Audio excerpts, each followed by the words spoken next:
잘 지내고 계시죠? 네, 날씨가 많이 시원해졌습니다. 이제 가을 날씨가 되었고, 최근에 좀 비도 많이 내리고, 선선한 날씨가 된 것 같습니다.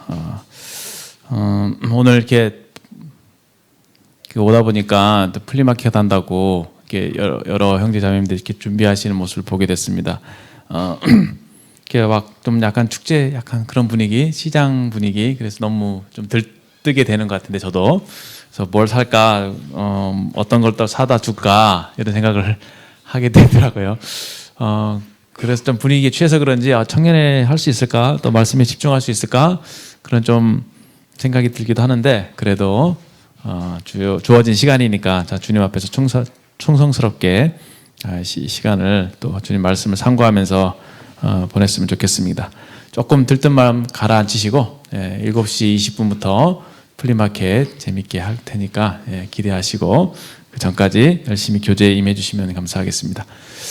저희 2학기 주제는 전도와 사명입니다. 그래서 저희가 2학기 때 목표로 하는 것은 주님이 우리에게 간절히 바라시는 그 일, 잃어버린 영혼들을 주님께로 인도하는 그 일에 대한 열정, 관심, 또 그 일을 위한 준비, 그래서 실제적으로 저희 삶에서 주님이 기뻐하시는 일인 이 전도를 행하는 저희들이 되기를 바라는 그런 마음을, 또 그런 목표를 가지고 이번 공과를 임하게 됩니다.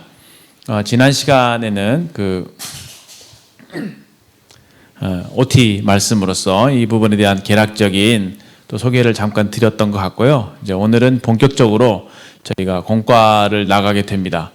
제가 공과에 대한 설명이 충분히 주어지지 않은 것 같은 느낌이 좀 들어서 좀 더 설명을 드리자면, 사실은 이 책을 바탕으로 나가게 될 겁니다. 그래서 혹시나 여러분들 좀 더 자세하게 공부를 하고 싶고 좀 도움을 더 받고 싶다 하시면 이 책 한 권씩 좀 소장하셔도 좋겠습니다. 그리고 참고하시고, 제가 이 책을 바탕으로 공과를 짜 나갈 거거든요. 근데 이 책만 하지 않습니다.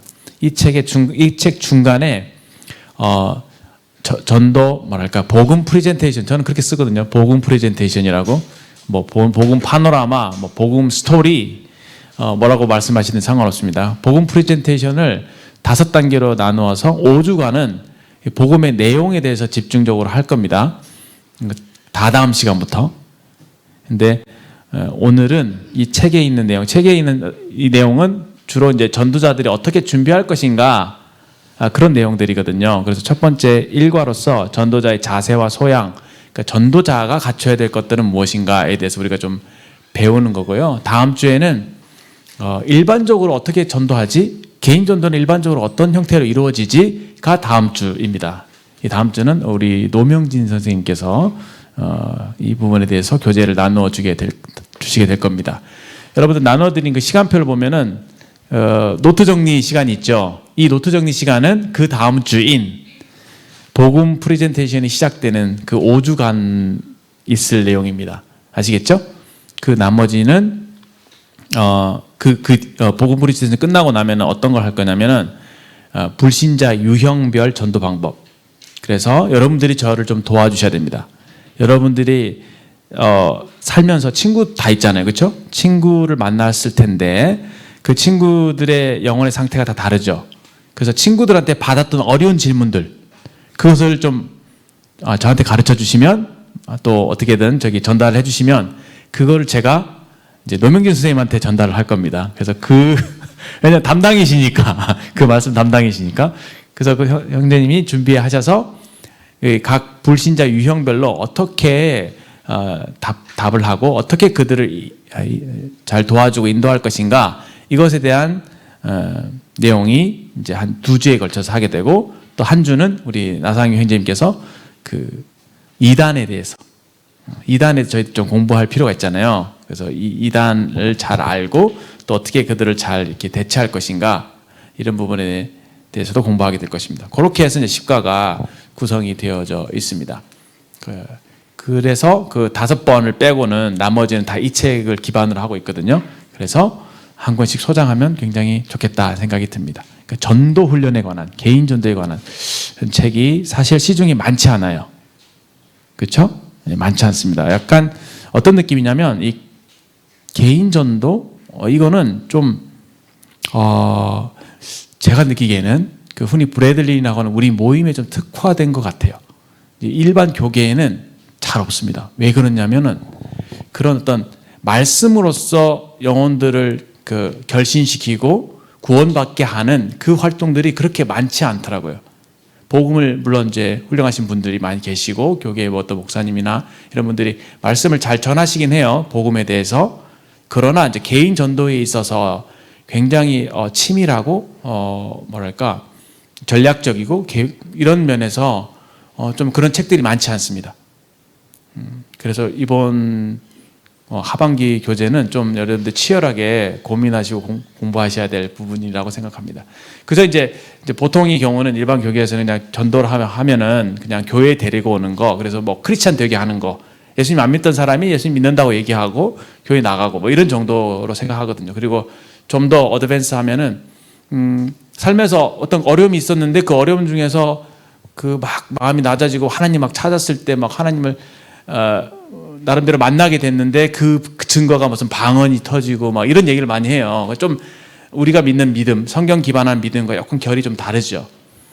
그런 면에서 우리는 흔히 우리 브래들리나 모임의 형제님들은, 과거에 우리 믿음의 선배님들은 이 성경이 정통해 왔습니다. 그러니까 성경적인 복음, 성경에 기반한 삶, 말씀대로 사는 삶, 이런 것에 대해서 굉장한 자부심을 가질 필요 있을 만큼 우리에게 엄청난 유산이 사실 여러분들과 저에게 주어진 것이죠. 너무 많은 말씀드려 죄송합니다. 아무튼 그렇게 나간다는 거 이해하시고 1과 시작하겠습니다. 너무 서론이 길었습니다. 말씀을 찾아보겠습니다. 마태복음 9장 35절부터 38절 말씀입니다. 오늘은 좀 말씀을 찾을 수도 있을 것 같아요. 그러나 시간을 제가 봐가면서 적절하게 안배를 하겠습니다. 마태복음 9장 35절부터 38절 1분단, 2분단 교독을 하겠습니다. 여기 1분단 35, 2분단 36 그렇게 교독하겠습니다. 1분단부터 시작. 예수께서 가르치시며 천국 복음을 전파하시며 모든 병과 모든 약한 것을 고치시니라. 36절 시작. 무리를 보시고 불쌍히 여기시니 이는 그들이 목자 없는 양과 같이 고생하며 기진함이라. 이제 제자들에게 이르시되 추수할 것은 많되 일꾼이 적으니 그러므로 추수한 주인에게 청하여 추수할 일꾼들을 보내주소서 하라 하시니라. 이 말씀 굉장히 유념해 보실 필요가 있습니다. 예수님께서 이 땅에 오셔서 공생애를 하실 때에 어떠한 일을 하셨냐면은 회당에서 가르치셨고 천국 복음을 전파하셨습니다. 예수님은 지금 이 땅에 계실 때 전도를 하셨어요. 3년 반 공생의 기간 동안 예수님은 전도를 하셨습니다. 그 전도를 하기 위해서 예수님이 하셨던 활동이 가난한 사람들을 돕고 병든 자를 고치시고 귀신을 쫓아내시고 죽은 자를 살리시고 이런 능력을 행하신 것이죠. 하나님의 말씀을 전파하기 위해서 그런 기적들을 행하신 것이다. 이렇게 생각하시면 좋습니다. 그런데 사람들의 관심은 달랐죠. 왜 사람들이 예수님께 나오게 되었느냐? 배고프니까, 병이 있으니까. 특히 이제 그 기근, 굶주림과 이 병이라고 하는 것은 그때 당시에 정말 치명적인 것이었거든요. 오늘날은 의술이 발달하고 부유하잖아요. 근데 옛날 같은 경우는 굶어 죽는 사람이 그렇게 많았고 전쟁 나서 죽는 사람 많았고 질병으로 그냥 죽는 사람 많았죠. 아기 태어나도 이 아이가 끝까지 인생을 다 살지 확신할 수 없는 그런 정도의 그 질병으로부터, 그 가난으로부터 굉장한 위협을 받고 있는 그런 시대였습니다. 그러니까 예수님께서 나타나셨는데 오병이어 기적을 행하고 병든 자를 고치시고 하니까 사람들이 막 몰려들었던 것이죠. 그 자신의 필요에 의해서 예수님께 나왔습니다. 근데 예수님은 그들을 그 병을 고쳐주시고 기적을 행하시면서 그들에게 어떻게 하십니까? 천국 복음을 전파하신 것입니다. 그러니까 예수님의 원래의 목적은 이 땅에 오셔서 십자가를 지시는 거죠. 우리를 위해서 대속제물로 죽으시기에 오셨는데 3년 반의 공생애를 사시는 그 목표는 전도였다는 거예요. 이해되시죠? 예수님도 전도자로서 충실하게 사셨습니다. 그것을 나타내는 구절이 내가 저 마을에 가서도 전도하리니 내가 이를 위하여 왔다라고 말씀하셨죠. 그 말씀 그들 기억나시죠? 네, 예수님은 전도하기 위해서 이 땅에 오셨다고 말씀하실 정도로 열심히 전도하셨다는 거 기억해 주시면 좋겠습니다. 보세요. 사람들은 자기의 필요에 의해서 예수님께 다가왔습니다. 그런데 예수님은 그들의 필요를 채워주시는 것에 집중하지 않았습니다. 물론 불쌍했기 때문에 먹여주시고 병을 고쳐주시고 죽은 자를 살려주시고 귀신을 쫓아내주시고 그렇게 하시긴 했어요. 그러나 예수님의 관심이 뭐였죠? 그들의 영혼에 관심이 있었다고 하는 거예요. 보세요. 무리를 보시고 불쌍히 여기시니 그들이 목자 없는 양과 같이 고생하며 기진함이라. 고생하며 기진함이라. 이 고생하며 기진하는 모습이 우리 인생의 표면적인 모습이에요. 가난하죠? 예, 가난합니다. 그때 당시 가난했죠. 병 때문에 고생해요. 그 인생들이 참 그 인간의 눈으로 봤을 때도 불쌍한 사람들이 많았어요. 근데 예수님이 그들을 보고 불쌍히 여기신 것은 그들의 그런 어떤 육체적인 경제적인 이런 상태를 보고 불쌍히 여기신 게 아니라 목자 없는 양과 같이라고 하는 말은 무슨 말이에요? 그들의 영혼이 잃어버린 바 됐다는 거예요. 영혼이 참 목자이신 하나님에게서 떠나서 방황하고 영적으로 허덕이고 있는 그 모습이었다는 겁니다. 여기 고생하며 기진했다. 양을 한번 생각해 보세요. 양이 목자를 잃어버리면 어떻게 되죠? 양이 목자를 잃어버리면은 일단은 밥을 못 먹죠. 예, 기진합니다. 그렇죠? 그 다음에 어떻게 돼요? 예, 보호를 받지 못하죠. 그래서 이리 때나 맹수들에게서 잡혀갑니다. 보호와 먹임, 음식 이것을 공급받지 못하게 되는 거죠. 오늘날 세상 사람들이 그렇죠. 예. 죄에 노출되어 있고 그렇죠. 죄에 희생이 되어 있고 세상 여러 가지 생각들, 세상이 주는 생각들에 사로잡혀서 눈먼 맹인처럼 그냥 그렇게 앞을 보지 못한 채 끌려가고 있는 모습, 고생하고 있는 모습. 그리고 굶주리고 있죠. 무엇에요? 참된 만족을 얻지 못해서 굉장히 굶주리고 있습니다. 여러분들 어떻나요? 저도 가끔 굶주립니다. 여러분도 굶주리나요? 배고프죠? 배고프니까 뭐합니까? 마음이 허하잖아요. 마음이 허하니까 이게 막 들여다보죠. 그렇죠? 저도 많이 들여다봅니다. 우리 마음이 허하잖아요. 여러분 제가 본래 사람은 하나님으로 꽉 채워져서 정말 넘치는 그 충만한 행복감을 누리도록 지어졌는데 하나님을 잃어버리니까 마음이 공허한 거예요. 그러니까 이 허기진 마음을 채우려고 온갖 종류의 엔터테인먼트, 오락 다 하잖아요. 어떻게 하면 내 마음을 즐겁게 할까 하고 많은 것들을 채우죠. 어떤 사람은 지식으로 채우고 어떤 사람은 어떤 돈이나 명예나 이런 것들을 추구하면서 그것을 얻으면 뭔가 내 마음이 만족이 될 거라 생각하면서 그런 것들을 추구하며 살고 있습니다. 여러분들과 저의 모습과 전혀 별로 그렇게 다를 바 없다고 생각합니다. 그게 인간이에요. 근데 문제는 뭐냐면은 그런 것들이 절대로 사람의 마음을 채워줄 수 없다는 거죠. 근데 이거를 사람들이 모르고 사는 거예요. 모르고 살고 배가 고프면 참 목자한테 돌아가면 되는데 그들 스스로 힘으로 참 목자이신 하나님께로 돌아갈 힘이 없는 거예요. 그게 큰 비극이고 그게 하나님의 지대한 관심사입니다. 그게 예수님께서 사람들을 보실 때 불쌍히 여기신 관점이에요. 우리의 시선과 사실 많이 다르죠. 여러분 그렇게 보이십니까? 주변의 친구들, 그렇죠? 잘 나가는 친구들, 같이 밥 먹는 친구들, 지나가는 학생들, 동료들, 직장 동료, 길거리 그냥 어떻게 하다 만난 사람들, 편의점 가서 만나는 직원들, 이렇게 사람들이 많이 부딪히잖아요. 근데 그들을 볼 때 그러한 시선으로 보느냐 이거예요. 근데 대부분 그렇지 않습니다. 그냥 저도 평범한 한 인간으로서 평범한 삶을 살아요. 인간적인 시각으로 세상을 바라보고 삽니다. 전도가 왜 어렵냐면요. 오늘 이 전도자의 어떤 자세, 소양 이런 것들 얘기할 텐데 전도가 왜 어렵냐면 우리가 평소에 하나님의 시각을 갖지 못하기 때문에 그래요. 그렇게 보이지 않습니다. 잘 안 보여요. 세상에 잘 나가는 거 보면 부럽죠. 부럽다니까요. 그들이 영혼이 하나님께로 멀어져 있어서 고생하며 기진하는 모습으로 봐야 되는데 그냥 부럽게 보는 거예요. 인간적인 시각에서.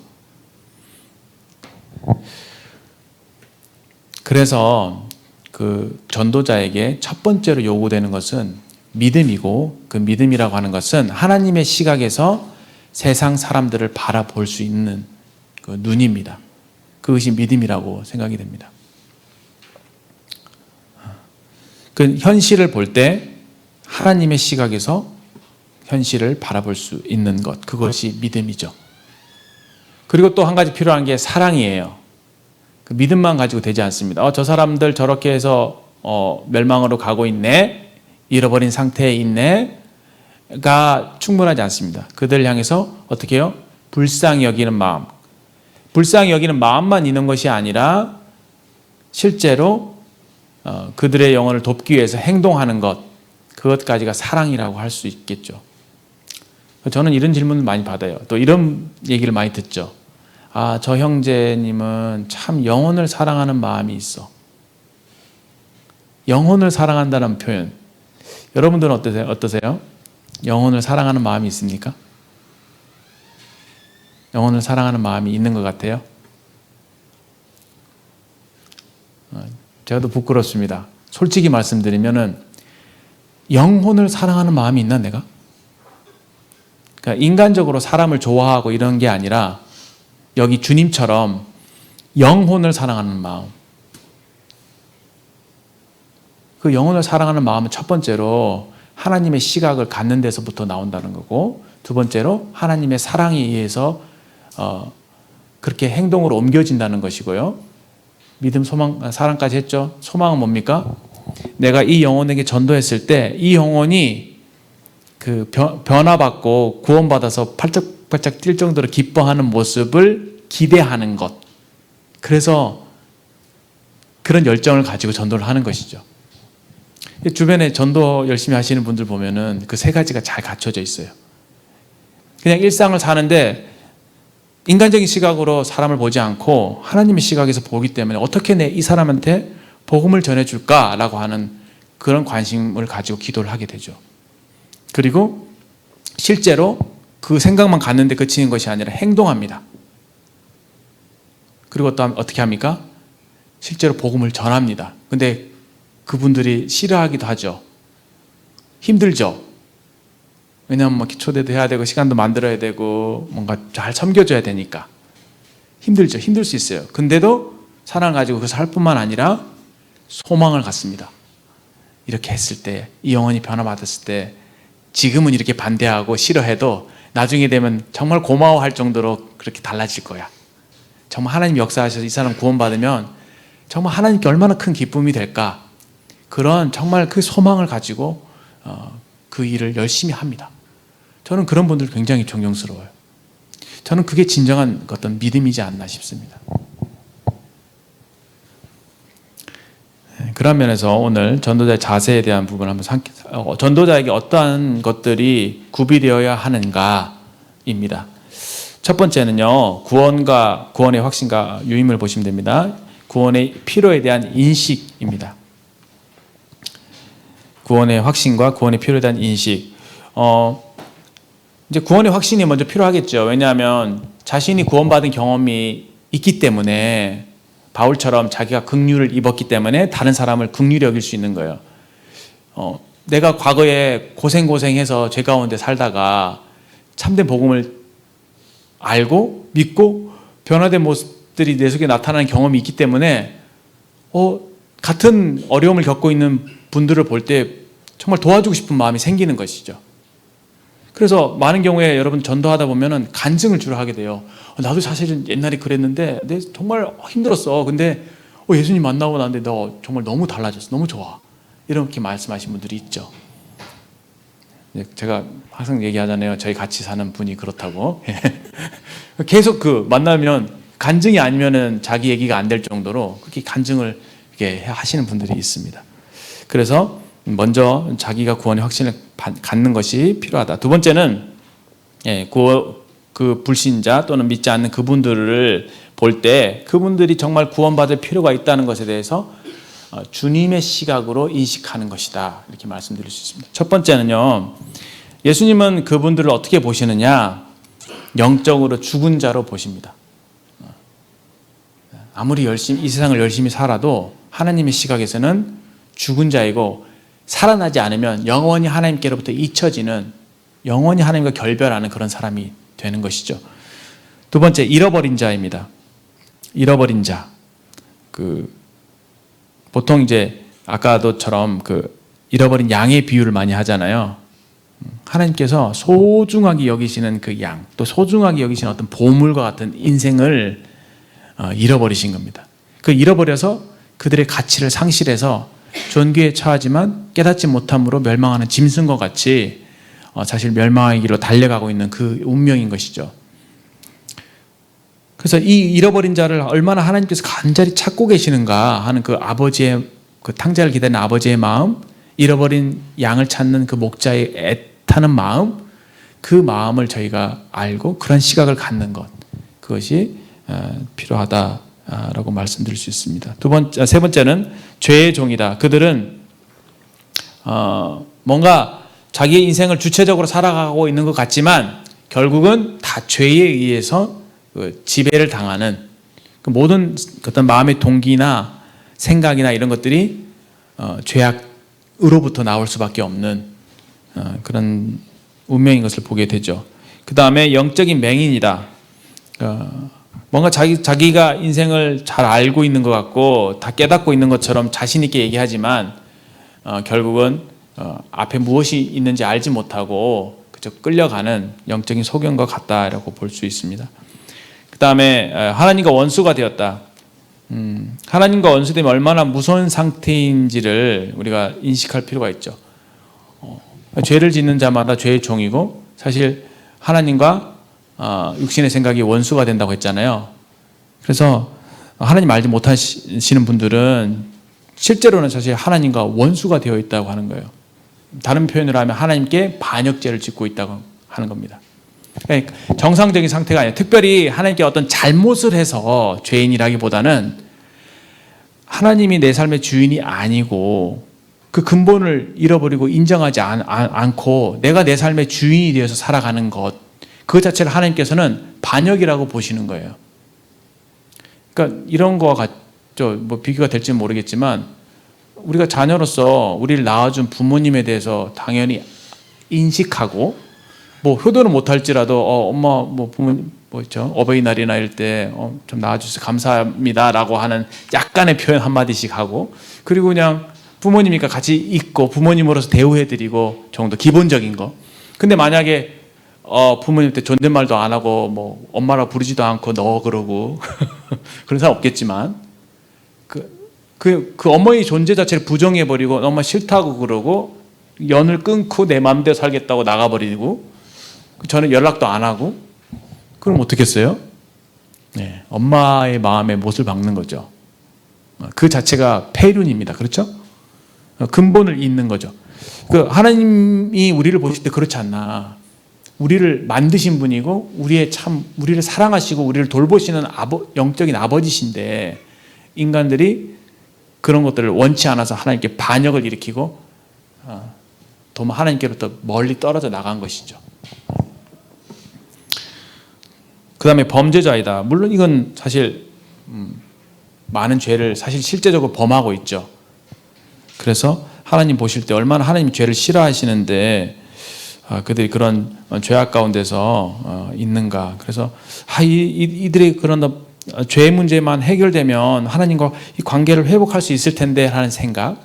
그래서 그 죄 문제를 예수님이 해결해 놓으셨는데 이걸 사실 알지 못해서 저들이 저렇게 방황하고 있는구나 라고 하는 안타까운 마음을 우리가 가질 필요가 있는 것이죠. 다음에 영적인 채무자, 죄의 빚을 지고 있잖아요. 죄의 빚을 주님께서 다 탕감해 주셨고 또 탕감 받을 수 있는 길이 있는데 그것을 알지 못해서 참 멸망하는 그런 사람들을 볼 때 저 안타까운 마음을 갖게 되는 것이죠.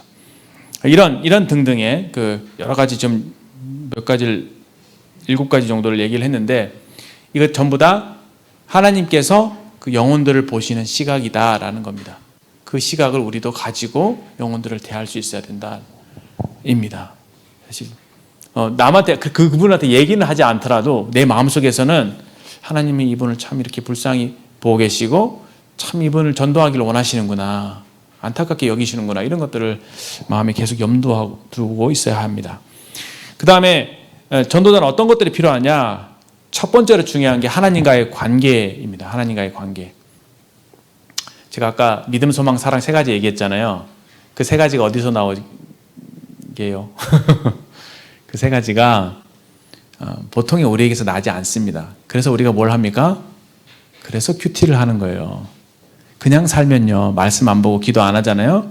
그러면 그냥 육신적으로 보이는 대로 살아요. 아침에 일어나서 공부하기 바쁘고 일하기 여러 가지 많은 일들로 분주하고 세상의 것들 들여다보고 그냥 똑같이 세상 사람들과 똑같이 산다니까요. 근데 그게 뭐가 나빠요? 이렇게 묻는다면 예, 나쁜 겁니다. 왜냐? 그 모든 좋은 것들, 그 모든 필요한 일들이 하나님과 단절을 초래하거든요. 그 모든 일을 하나님에 있어서 하나님과 관계 속에서, 하나님과 교제 속에서 그런 일들을 하는 게 아니라 하나님과 관계없이 어떤 인생을 살아가는 것, 그 자체가 사실 죄거든요. 근본적으로. 왜냐하면 하나님의 소원은, 긍정적으로 얘기했을 때 하나님의 소원은 우리와 함께 살고 싶으신 거예요. 그래서 우리를 통해서, 그리스도인 여러분과 저를 통해서 주님이 일하시길 원하고 나타나시길 원하시거든요. 어떤 실용적인 관점에서 봤을 때. 근데 하나님과 교제하지 않는 거예요. 기도하지 않고 말씀을 읽지 않고. 그럼 어떻게 되겠어요? 어떠한 영적인 능력도 공급되지 않습니다. 나는 그냥 육신적인 생각을 따라 인생을 살 뿐입니다. 그런데 우리가 하나님과 좋은 관계 가운데 있을 때 하나님의 사랑으로 계속 우리 마음이 채워지게 되죠. 고린도후서 5장 14절 말씀을 한번 열어보겠습니다. 고린도후서 5장 14절.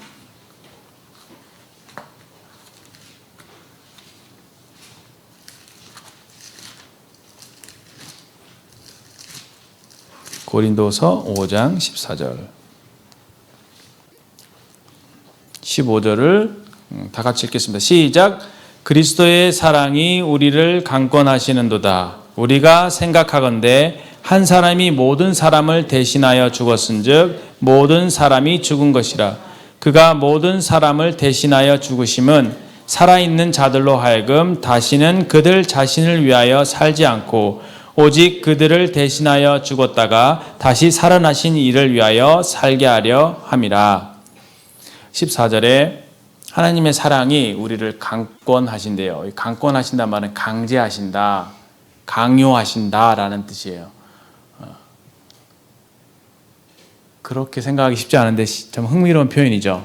하나님은 우리를 자율적인 존재로 만드셨고 사랑의 대상으로 만드셨기 때문에 우리가 자발적으로 하나님을 사랑하기를 바라세요.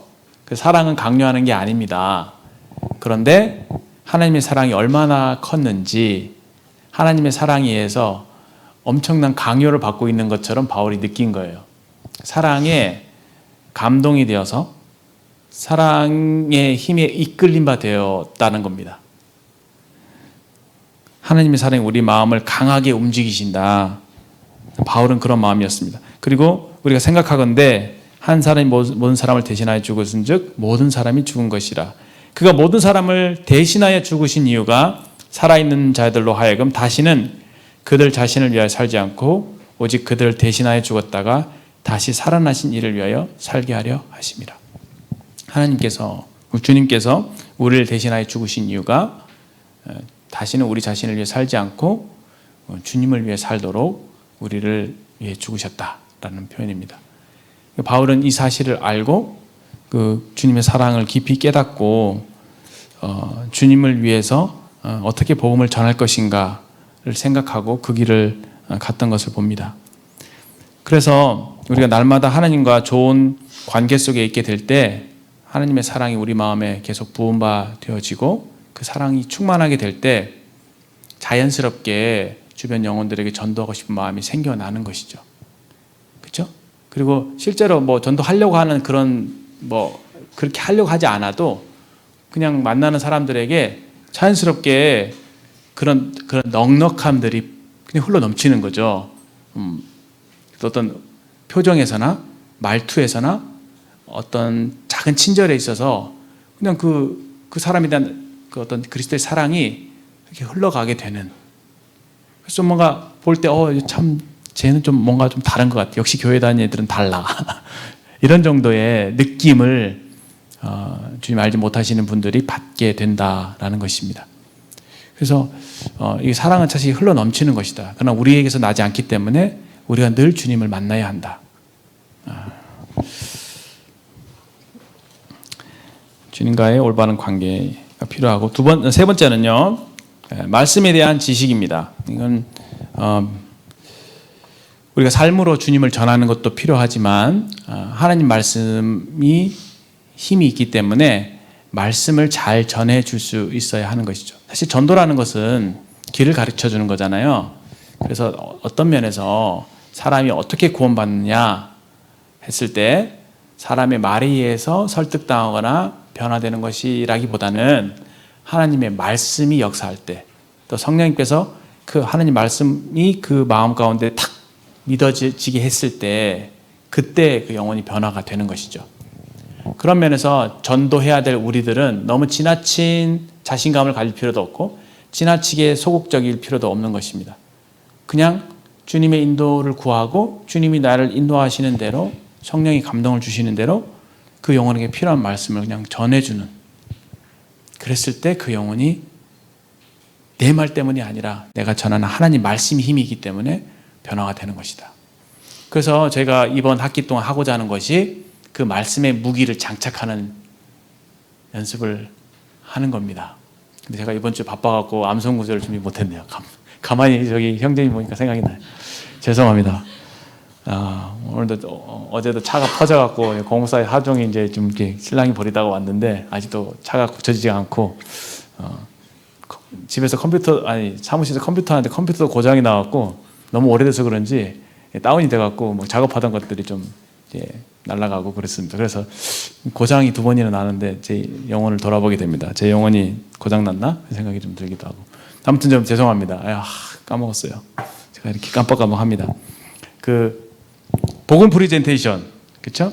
하나님 말씀을 어떻게 좀 이렇게 좀 순서대로 그 흐름이 있게 말씀을 잘 소개할 것인가, 그거 한 가지. 두 번째는 하나님 말씀을 좀 이렇게 숙지 및 암기를 하게 되면, 예를 들어서 학생 교사 계신데 학생들과 복음 상담을 할 때 막 내 경험 얘기해주고 어떻게 구원받는지 막 나름대로 어떤 그들이 알아들 수 언어로서 얘기해주고 막 내 생각을 얘기하고 그럴 수 없잖아요, 그렇죠?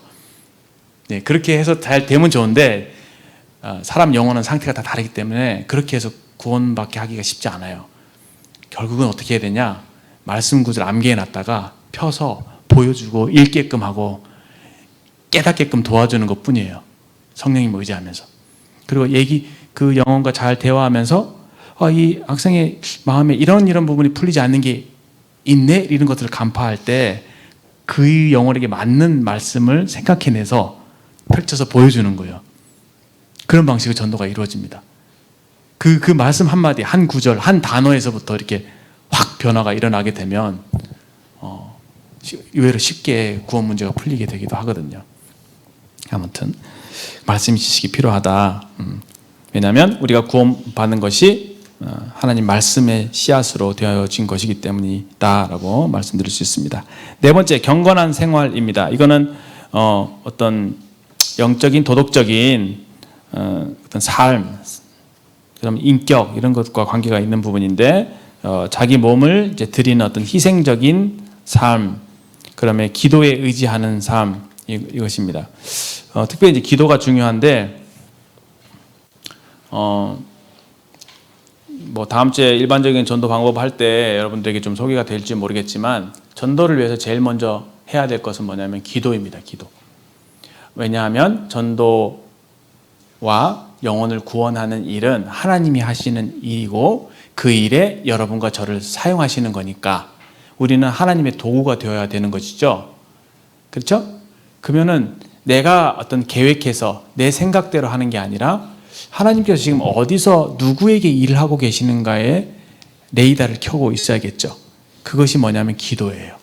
그래서 아침을 시작할 때 하나님, 오늘 제가 주님이 기뻐하시면 제가 오늘 영혼들에게 전도할 수 있는 기회를 주십시오 라고 좀 자신을 드리는 거죠. 오픈해서 하나님께 드린 상태에서 주님의 인도하심을 구하고 이제 인생을 살아갈 때, 활동할 때 주님이 뭔가 보여주시는 사람들에게 기회를 사서 하나님 말씀을 전할 수 있어야 한다라는 겁니다. 그렇게 되려면 이제 먼저 기도로서 준비되어야 된다. 왜냐하면 기도할 때 하나님이 일하기 시작하기 때문에 그렇습니다. 우리가 이제 하반기에도 가스펠 데이를 준비하고 있잖아요. 제일 먼저 해야 될 게 기도인 것 같아요. 지난번 가스펠 데이 때 10명인가요? 주님 보내주셨죠. 기도 많이 못했던 것 같아요. 근데 10명을 보내주셨어요. 왜일까? 하나님 우리 격려해 주신 거구나, 그런 생각이 많이 들었습니다. 그런데 기도 없으면은 역사가 잘 나타나지 않습니다. 구원의 역사도 그렇고 성도들의 부흥의 역사도 사실 기도를 많이 필요로 합니다. 그래서 기도하는 삶이 가장 기본이 되어야 된다. 그다음에 순결한 삶이죠. 이거는 사실 뭐 두말할 나위가 없죠. 하나님 깨끗한 그릇을 쓰시기 때문에 여러분과 제 삶이 죄 문제에 있어서 도덕적인 면에서 깨끗하지 않으면 전도하는 일에 쓰임 받을 수가 없겠죠. 그 다음에 내면의 목적, 이거는 순종에 대한 결심입니다. 의지가 중요하다는 거야. 내가 그래도 전도하는 일에 내가 쓰임 받고 싶다. 내가 어떻게든 내가 이 일을 주님이 기뻐하시는 일이니까 내가 좀 하기 힘들고 나에게 좀 맞지 않는 일이고 좀 많은 장애물이 있고 뭔가 좀 힘겹더라도 내가 이 일은 꼭 해야겠다고 하는 그 의지, 순종에 대한 의지. 주님, 제가 이거 잘 못해요. 저도 사실 그렇거든요. 잘 못합니다. 잘 못하고 힘들지만 하나님, 정말 하나님이 기뻐하시면 제가 또 저한테 기회를 주시면 제가 순종하겠습니다. 그런 마음 자세는 적어도 우리에게 필요하다, 이렇게 말씀드리겠습니다. 그래서 가스펠 데이를 놓고 만약 여러분들이 이 친구를 놓고 좀 기도해 보고 싶은 마음이 생겼을 때 기도하는 중에 어떤 계획적으로 날짜를 정해서 매달 며칠, 그때는 내가 이 친구에게 가스펠 데이를 오라고 초대하겠다 라고 하는 그런 결심, 그런 것까지 치밀하게. 그래서 막 기도회 때 오늘 누구에게 초청을 할 텐데 잘 될 수 있도록 기도해 주세요, 이렇게 기도팀한테 기도 요청도 하고, 이렇게 실제적으로 그렇게 해보면 좋겠습니다. 다섯 번째, 온유한 심령인데요. 이거는 이제 베드로전 3장 15절 16절에 보면, 이건 좀 중요한 말씀이니까 한번 찾아볼까요? 베드로전서 13장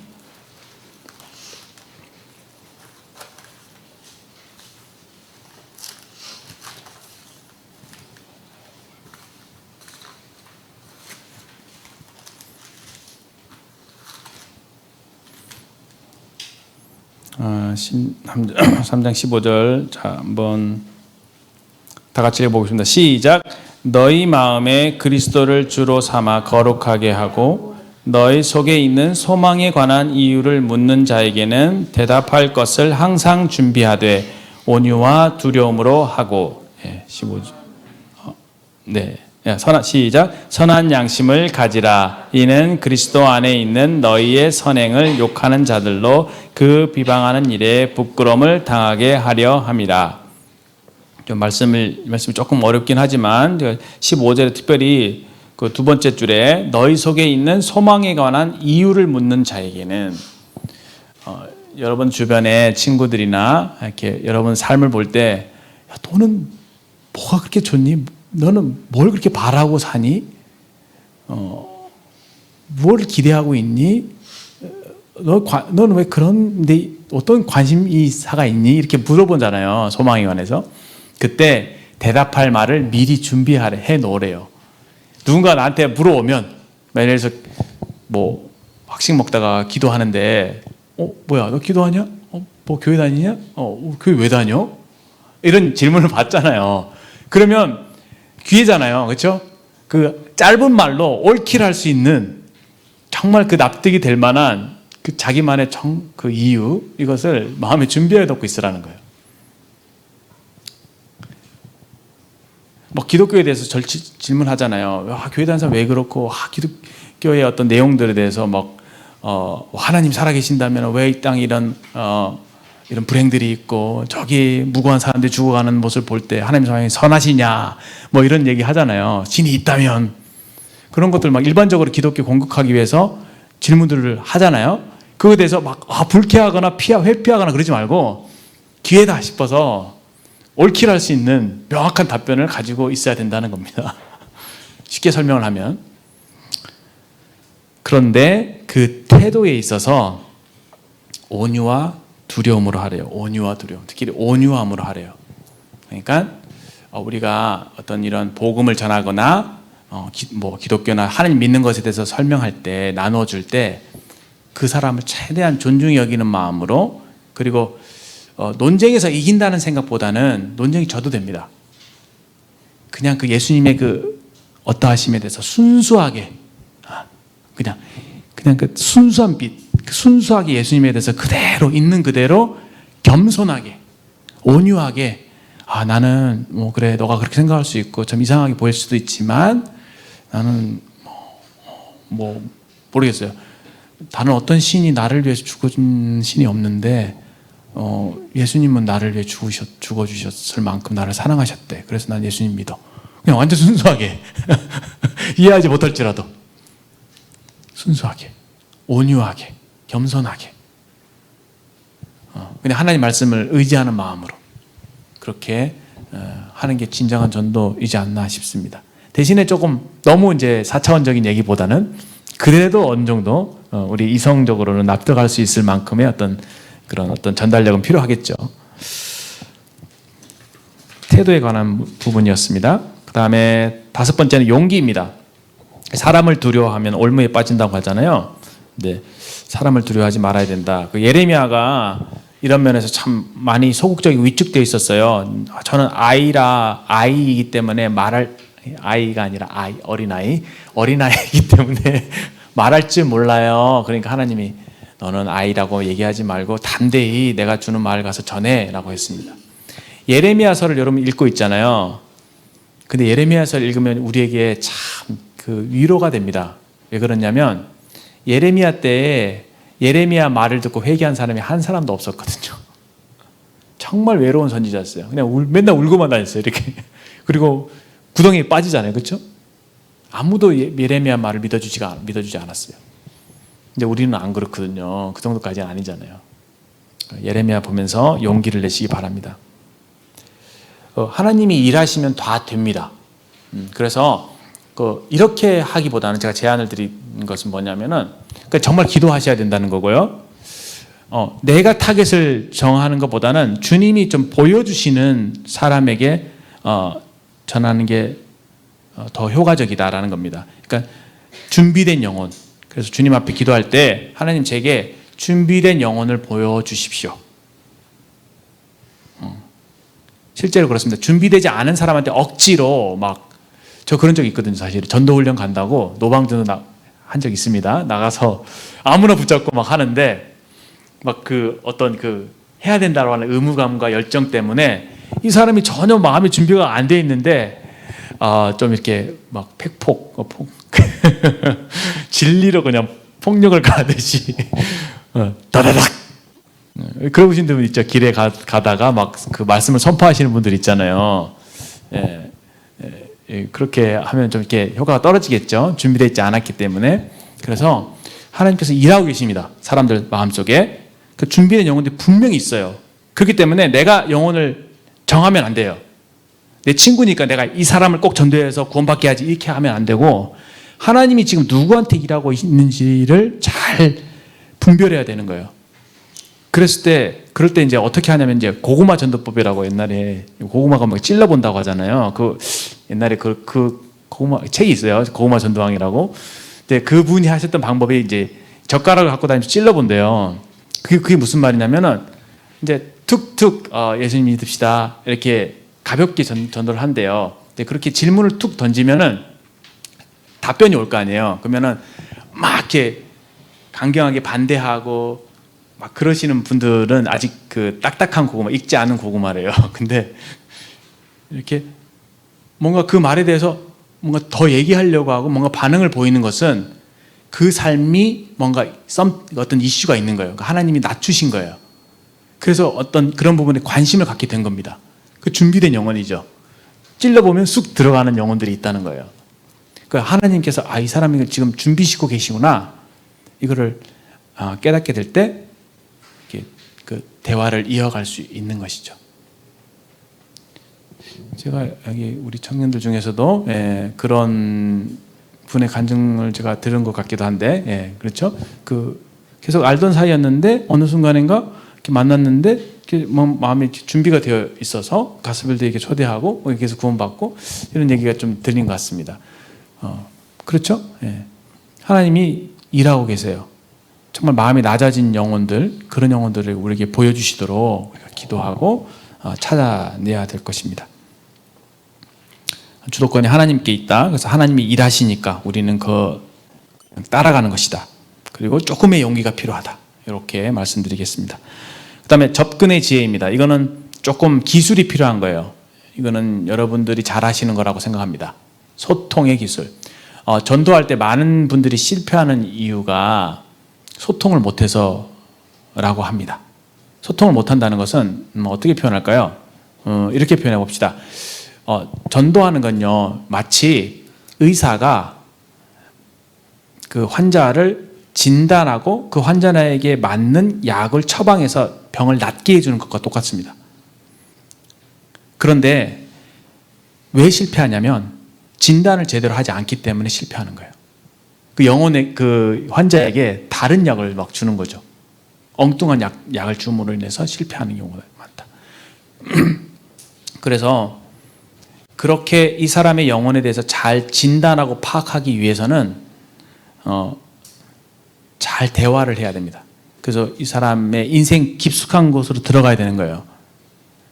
어떤 생각을 갖고 어떤 가치관을 가지고 있고 지금 어떤 상황에 있고 어떤 어려움이 있고 잘 그 영혼에 대해서 파악한 다음에 정말 그 주님의 마음으로 이 영혼에 정말 필요한 말씀들을 가지고 이렇게 전할 수 있다면은 좀 더 효과적이지 않겠는가라는 겁니다.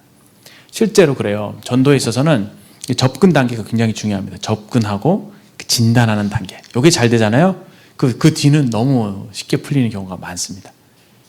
근데 좀 이렇게 잘 안 되는 경우는 어떤 경우냐면 너무 일방적일 때 내가 막 전해준다고 해서 막 앉아봐 앉아 들어 하고 막 귀를 열고 막 따발청처럼 다다다닥 아니죠.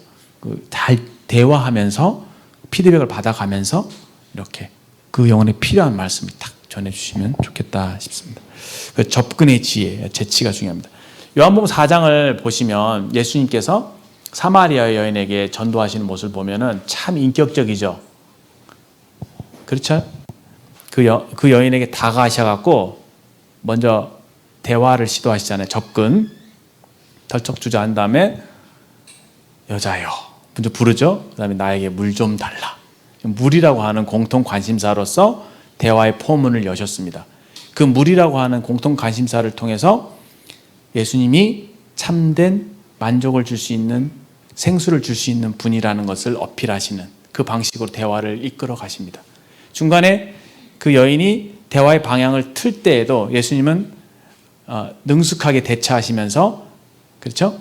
그 여인이 먼저 뭐 야곱의 우물도 얘기했다가 예배에 대한 얘기도 했다가 그러잖아요. 근데 예수님 그것에서 능숙하게 대처하시면서 그가 아무리 대화의 방향을 바꾸더라도 여전히 그 여인의 관심사는 여러 가지 그 관심사에 해당되는 부분이니까 그 여인에게 답변을 해주시면서 이렇게 감사하시면서 탁 전국을 탁 찌르죠. 맨 마지막에 너와 얘기하는 내가 바로 그 그리스도다 했을 때 그 여인이 완전히 변화가 되는. 그래서 그 과정을 겪으신 거예요. 접근하시고 대화하시고 서로 소통하시고 들으시고 그렇죠? 말씀하시고 들으시고 그 과정을 겪으셨다는 겁니다. 그래서 굉장히 이 전도라는 것은 인격적인 활동이다 이렇게 말씀드리겠습니다. 그래서 어떤 일반적인 대화를 가지고 영적인 대화로 부드럽게 넘어갈 수 있는 지혜가 여러분 필요합니다. 그 다음에 이제 시간이 저한테 10분이 남아 있는데요. 마지막으로 빌립에 대해서 한번 예를 들어보겠습니다. 빌립 사도행전 8장인데요. 빌립의 예를 한번 보겠습니다. 사도행전 8장 26절부터 그냥 간단하게 말씀드리겠습니다. 읽기에는 좀 시간이 없는 것 같아서 이제 전도자 빌립에 대한 얘기인데요. 26절에 보실까요? 8장 26절. 주의 사자가 빌립에게 말하여 이르되 일어나서 남쪽을 향하여 예루살렘으로 에서 가사로 내려가는 길까지 가라. 그 길은 광야라. 지금 빌립은 이전에 어디에 있었냐면은 사마리아, 그렇죠? 사마리아 땅으로 사람이 있는 곳에 복음을 전하고 있었습니다. 당연하죠. 복음을 전하려면 사람이 있는 곳으로 가야 되죠. 그리고 지금 성령의 역사는 예루살렘과 유대와 사마리아로 복음이 퍼져 나가고 있는 과정이 있었거든요. 지금 사마리아에 복음이 이렇게 퍼지고 있는 거예요. 그래서 와, 사마리아까지 복음이 전파되는구나. 그런 어떤 그 분위기였어요. 근데 주의 사자, 천사가, 성령님이 빌립에게 광야로 가래요. 광야로. 이건 우리에게 뭘 말해줄까요? 성령의 인도하심이 이와 같다는 겁니다. 하나님께서 어느 영혼에게 어떻게 일하시는지는 몰라요, 우리가. 그래서 우리가 레이더를 켜고 성령의 인도의 음성에 잘 귀를 기울여야 되는 것이죠. 그러니까 나의 어떤 고정관념을 깨고 내가 맨날 가는 길, 맨날 만나는 사람, 맨날 먹는 밥, 맨날 다 그 루틴 있잖아요, 일상이. 그 일상이 있는데 어느 때는 주님이 그쵸? 그 일상을 막으시고 또 새로운 그 방향을 이렇게 트실 때가 있다니까요. 그거를 잘 간파하시고 왜 주님이 나를 이렇게 인도하실까? 왜 이런 사람을 이렇게 만나게 하셨을까? 그것에 대해서 너무 예사롭게 받아들이지 말고 혹시 주님이 어떤 뜻이 있으실까? 혹시 이곳에서 나에게 전도하라고 하시는 걸까? 라고 하는 것에 대해서 조금 이렇게 마음에 준비되어 있으면 좋겠다라는 겁니다. 빌립은 그랬어요. 자기 고정관념을 깨고 저쪽 광야로 내려가라 했을 때 거기에다가 토를 달거나 뭐 왜 그랬냐고 이렇게 반문하지 않고 그냥 그대로 순종해서 광야길로 내려갔습니다. 근데 거기에 하나님의 뜻이 있으셨죠. 거기에 누가 있었습니까? 에티오피아 여왕 간닥의 국고를 맡은 관리인 네시. 그러니까 에티오피아의 큰 뭐랄까요? 일종의 뭐 총리 역할 비슷하게 하는 그러한 높은 관직에 있는 사람이었습니다. 여기 아마 예루살렘에 뭐 대사 비슷하게 파견이 됐다가 아마 이렇게 본국으로 돌아가는 과정에 있었던 것 같습니다. 그런데 이 타이밍이 너무 절묘하죠. 성령이 일하시는 타이밍이 너무 절묘한 게 뭐냐면은 지금 이 두루마리 성경을 읽고 있어요. 보통의 두루마리 성경을 읽으면 이사야서 말씀이면은 이사야 1장부터 읽을 거 아니에요, 그렇죠? 66장까지 있겠죠. 쭉 읽어 나가는데 딱 그 빌립이 에티오피아 내시를 만났을 때 어디를 읽고 있었어요? 이사야서 53장이에요. 그게 놀랍죠. 만약에 조금 일찍 갔더라면, 조금 늦게 갔더라면 본문이 달랐을 거예요. 다른 본문에 가면은 사실은 얘기할 거리가 잘 없거든요. 근데 성경 이사야 중에서도 어떤 그리스도에 관해서 그런 핵심적인 내용이 있는 이사야 53장이거든요. 그 53장을 읽고 있었다는 거예요. 그러니까 이 성령님의 타이밍이 얼마나 정확하신지. 이런 종류의 간증이 여러분들에게 있으면 정말 좀 신기하고 재밌겠다 싶습니다. 첫 번째, 성령의 인도를 받았다. 그리고 그 인도에 순종했다라는 것. 두 번째는요, 이게 빌립의 접근의 지혜입니다. 어떻게 접근합니까? 네. 이제 수레를 끌고 그 옆에 수행원들과 군인들과 이렇게 해서 가고 있겠죠. 그러면은 보통의 경우는 그 근처로 같이 가기가 부담스럽잖아요. 근데 성령의 인도를 받아서 가라고 해서 그 수행원들 사이를 뚫고 그 에티오피아 내시에게 접근하는 것입니다. 뚫고 접근하는 거예요. 여러분들에게 주님이 어떤 그런 마음에 전도해야 된다는 부담을 주시는 사람이 있을 때 환경적인 제약이 있을 거예요. 그럼 그걸 뚫고 가야 됩니다. 그리고 접근합니다. 진짜로. 전도할 그런 자세를 가지고 접근합니다. 해서 두 번째로는 관찰하죠. 접근 단계에서 관찰합니다. 에티오피아 내시를 바라보고 그 뭔가를 읽고 있는 것을 발견하게 되고 무엇을 읽고 있느냐는 적절한 질문을 던집니다. 그 질문이 공통 관심사가 되어서 왜냐하면 이 지금 에티오피아 내시는 이 읽고 있는 이것에 관심이 집중되어 있거든요. 그 관심사를 가지고 대화의 포문을 열죠. 그랬을 때 뭘 읽냐 했을 때 지금 선지자 이사의 글이라고 하는데 읽는 것을 깨닫느냐 또 질문을 반복하죠. 그래서 가르쳐주는 사람이 어떻게 깨닫느냐 하니까 그래 그럼 내가 가르쳐줄게. 이렇게 해서 사실 그 대화가 연결이 되죠. 서로 교제가 형성이 됩니다. 그래서 그래 올라와 앉아. 그렇게 어떻게 돼요? 마차에 타죠. 그러면 딱 교제할 수 있는 좋은 권투로 따지면 사정거리 안에 들어온 거죠. 이해되십니까? 그 환경을 딱 조성한 거예요. 복음을 전할 수 있는 좋은 환경으로. 그래서 그 이사의 말씀을 53장을 잘 하나하나 풀어가면서 이거 며칠 전에 예루살렘에서도 있던 일인데 내가 직접 봤는데 하면서 이 예수 그리스도에 대해서 구절구절을 들어가면서 이거는 나사렛 예수 그리스도, 그분은 이렇게 죽으셨지만 다시 살아나셨다 하면서 쭉 복음을 이사야 53장에 나와 있는 복음을 쭉 증거했을 것입니다. 그때 그 말씀을 두 번째는 접근이었고 세 번째는 말씀으로, 그렇죠? 하나님 말씀으로 풀어줬다는 거예요. 그때 그 영혼이 직접 그 풀어주니까 깨닫죠. 깨닫게 됐을 때 그 이사야 자기가 읽고 있었던 53장 말씀이 자기 말씀이 되는 거예요. 자기 거가. 그러니까 어떻게 돼요? 마음에 믿어지겠죠. 그때 이 영혼이 변화가 일어납니다. 그렇게 믿어지고 그 이사야 53장 말씀을 믿고 예수님을 받아들인 거예요. 그때 이 영혼이 변화가 나타나는 거예요. 말씀의 힘이죠. 네 번째, 그랬을 때 어떻게 합니까? 변화가 나타났을 때 그의 믿음을 고백할 수 있도록 그 어떤 믿음의 주도권을 그에게 줍니다. 이것도 필요해요. 여러분 전도하시다 보면은 이렇게 막 설명하죠. 너무 오버하다 보면 막 대신 믿어주는 거예요. 믿으면 돼. 이렇게 믿어. 이렇게 너무 이렇게 사랑하고 구원 받게 해주고 싶은 욕심에 그럴 수 있는데 좀 밀당이 필요합니다. 밀당. 하나님 말씀은 그냥 정확하게 또 있는 그대로 자세하게 충분히 다 이렇게 전달했다면 하나님께서 일하시도록 뒤로 물러서는, 그리고 그 스스로 이제 반응하게끔 여유를 주는 그런 지혜가 필요합니다. 빌립은 딱 설명만 하고 뒤로 살짝 빠졌어요. 물러났어요. 근데 이 에티오피아 내시가 충분히 자기 것으로 소화했던 것 같아요. 그 증거가 뭐냐면 자기가 얘기하죠. 저기 물이 있는데 저 물에 내려가서 내가 침례를 받는 것이 무슨 거리낌이 있겠느냐 하면서 자기가 오히려 침례를 달라고 주도권을 가져가죠. 믿음은 그런 겁니다. 정말 하나님 말씀이 우리 속에 심기잖아요. 그러면 침례 달라고 그래요. 그렇죠? 나 믿었다고 막 손 들고 막 자랑하고 다니고 그러죠.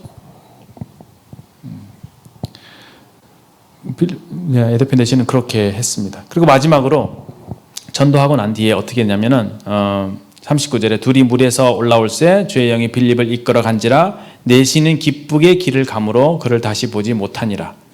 빌립은 아소도에 나타나 여러 성을 지나다니며 복음을 전하고 가이사랴에 이르니라. 각자 자기 길로 갑니다. 복음 전하고 깨끗하게 탁탁 손을 털죠. 그리고 빠이빠이 천국에서 봅시다. 이렇게. 그러니까 너무 전도하면서 이 영혼을 내가 다 죽는 날까지 책임지겠다 생각하면은 못해요. 주님을 믿는 데까지가 전도자의 역할이라고 생각을 하고 그 이유는 하나님 말씀께 또 하나님께 그 영혼을 의탁하고 좀 쿨하게 탁탁 떠날 수 있는 그런 믿음도 그런 담대함도 필요합니다. 이 5가지를 빌립에게서 보게 되는 거죠. 우리가 빌립처럼 할 수 있을까요? 그렇죠? 그의 여기 나와 있는 아까 제가 말씀드린 7가지 7가지가 다 빌립에게 있었죠. 그의 어떤 뭐 삶은 말할 필요도 없고 하나님 말씀과 기도 가운데 준비되어 있던 영혼이었고 성령의 인도를 따랐고, 그렇죠? 굉장히 인격적으로 접근할 수 있는 사람이었고 하나님 말씀으로 그 영혼을 변화시키고, 그리고 어떤 용기와 접근의 지혜와 이런 것들을 빌립에게서 볼 수가 있었습니다. 좀 바라기는 제가 처음 말씀드린 대로 좀 그런 뭐랄까요, 좀 하나님의 사랑에 의해서 영혼을 좀 불쌍히 여기는 그런 마음, 그런 눈을 좀 가졌으면 좋겠다. 저의 간절한 기도 제목이기도 하고 그렇습니다. 어떤 사람은 그렇게도 한대요. 복음 전도를 위해서 내가 무엇을 할 수 있을까를 생각하면서, 그렇죠? 어떤 삶의 작은 일에 있어서도 전도할 수 있는 쪽으로 삶의 방향을 맞추는, 그리고 그런 선택을 하는 그런 사람들이 있다고 봅니다. 그런 것들도 필요합니다. 예를 들어서 모르겠습니다. 어떻게 적용할지 모르겠지만 전도하기 위해서 좀 전도에 합당한 차를 살 때에도 전도에 합당한 차를 산다든지, 예? 이해되시나요? 무슨 말인지? 주일학교 섬기기 위해서 주님 제게 주일학교 섬기기 합당한 차를 주세요 라고 기도하면서 그런 선택을 하는 거죠. 집을 살 때도 같은 선택이에요. 차, 집. 예를 들어서 여러분 나중에 교회 어디에 살 것인가 위치를 선택할 때에도 그냥 뭐 집값에 따라서 그냥 무슨 세상적인 이해관계에 따라서 어떤 선택을 하는 게 아니라 삶의 분명한 목적, 내게 주신 뭐 어린 영혼들, 뭐 학생의 영혼들, 이들 내가 어떻게 섬길 수 있을까를 생각할 때 거기에 조금이라도 도움이 되는 거라면은 그런 선택을 하는 것이 믿음 생활이 아닐까? 저는 그런 생각을 좀 하게 됩니다. 그런 선택을 여러분 할 수 있겠습니까? 저는 제가 알고 있는 교회의 어떤 어른들은 그런 선택을 하시더라고요. 젊었을 때, 그렇죠? 승용차 안 사시고 승합차 사시고 전도하려고 어린애들 태우고 다니시려고 가까운데 집을 얻으시더라고요. 교회 가까운데. 왜? 멀리 있으면 전도하기 힘드니까.